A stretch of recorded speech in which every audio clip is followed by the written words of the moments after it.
মোরসালিন এবং সেখান থেকে বাংলাদেশ সমতায়। সমিত সোমের বাংলাদেশ। বাংলাদেশ বেঁচে থাকে সমিত সোম। নতুন আশা নিয়ে বাংলাদেশ ফুটবল দল এবার হংকংয়ের মাটিতে ফেরার প্রস্তুতি নিচ্ছে। গত বৃহস্পতিবার ঢাকায় অনুষ্ঠিত এএফসি এশিয়ান গ্রুপ বাছাই পর্বে হোম ম্যাচে বাংলাদেশ দুর্দান্ত লড়াই করলেও শেষ মুহূর্তে গোল হজম করে ৩-৪ গোলে হেরে গিয়েছিল। সে হতাশা ও আগ্রাসন নিয়ে আজ সন্ধ্যা ৬টায় শুরু হবে ফিরতি ম্যাচ, যেখানে বাংলাদেশ দলের উদ্দেশ্য একটাই, জয় নিয়ে মাঠ ছাড়া। মোরসালিনের একটা দারুণ কর্নার কিক। হংকংয়ের আধুনিক ও শীতাতপ নিয়ন্ত্রিত বিশাল কাইতাক স্পোর্টস পার্ক স্টেডিয়ামে এই ম্যাচ অনুষ্ঠিত হবে, যেখানে রয়েছে ৫০,০০০ দর্শক আসন। কোচ হাবিয়ের কাবরেরার নেতৃত্বে বাংলাদেশ দল এখন নতুন রূপ পেয়েছে। হামজা চৌধুরীর আগমনের পর দলের খেলায় এক ধরনের আত্মবিশ্বাস এসেছে।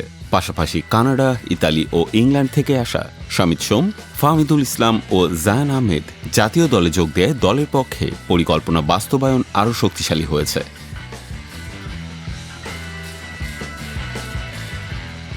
ঢাকায় হোম ম্যাচে বাংলাদেশের শুরুটা ছিল দৃষ্টিনন্দন। হামজার একটি ফ্রি কিক দিয়ে দল লিড নিয়েছিল, যদিও এক পর্যায়ে তারা ১-৩ গোলে পিছিয়ে পড়লেও ৩-৩ গোলে সমতা ফেরাতে সক্ষম হয়। কিন্তু শেষ মুহূর্তে গোল হজমের কারণে জয় হাতছাড়া হয়, যা দলের জন্য এক বড় ধাক্কা ছিল। ব্লক এবং অবিশ্বাস্য সেগুলো নিজেদের দায় রয়েছে। কোচ হাবিয়ের কাবরেরা অবশ্য দ্বিতীয়ার্ধে পরিবর্তন এনে ভুল সংশোধন করার চেষ্টা করেছেন। যদিও শুরুর একাদশ নির্বাচন নিয়ে সমালোচনা থাকলেও তিনি পরিবর্তনগুলোকে ইতিবাচক হিসেবেই দেখেন। গোলরক্ষক মিতুল মার্মাকে নিয়ে তার পূর্ণ আস্থা রয়েছে। কাবরেরা মনে করেন মিতুল শুধু গোলরক্ষক নন, আক্রমণে বল বিল্ড আপেও গুরুত্বপূর্ণ ভূমিকা পালন করেন।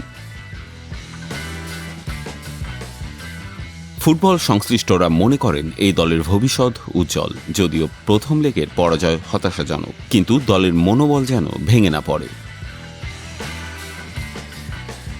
এশিয়ান বাছাই পর্বে এগিয়ে যাওয়ার জন্য বাংলাদেশকে অবশ্যই ৩ পয়েন্ট নিতে হবে। তাই হংকংয়ের মাটিতে এই ম্যাচ হবে বাংলাদেশের জন্য এক বড় পরীক্ষা।